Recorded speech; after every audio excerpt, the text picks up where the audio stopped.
د علم اهمیت، د تحصیل اهمیت. په دې مورید کې خو تاسې مختلف روایتونه او آیاتونه د قدرمنو استادانو څخه اورېدلي دي.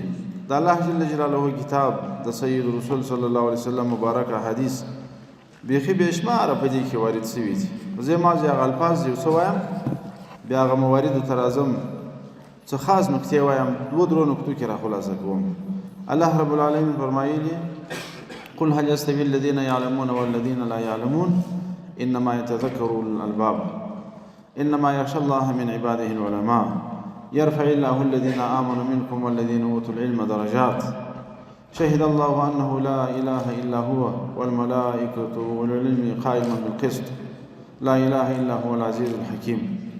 دغسې بې شماره آیاتونه په دې مورد راغلي دي چې علم سړی پورته کوي، رفعت ورکوي، علم خشیت پیدا کوي، علم دې په هغه قطار کې راولي چې د عظیم شاهدۍ دپاره الله جل جلاله څوک انتخاب کړی دی چې توحید د رب جل جلاله دی، ملایکې دي، خپله لوی ذات جل جلاله دی، او علما دي.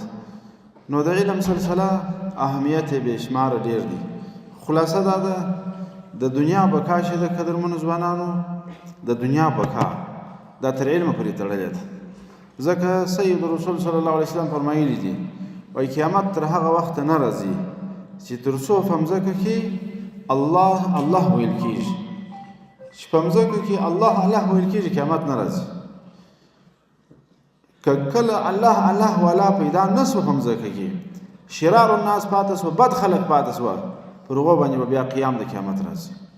او الله الله تر هغه وخته ادامه لري چې کله دین وي، او دین تر هغه وخته ادامه لري چې کله علم وي.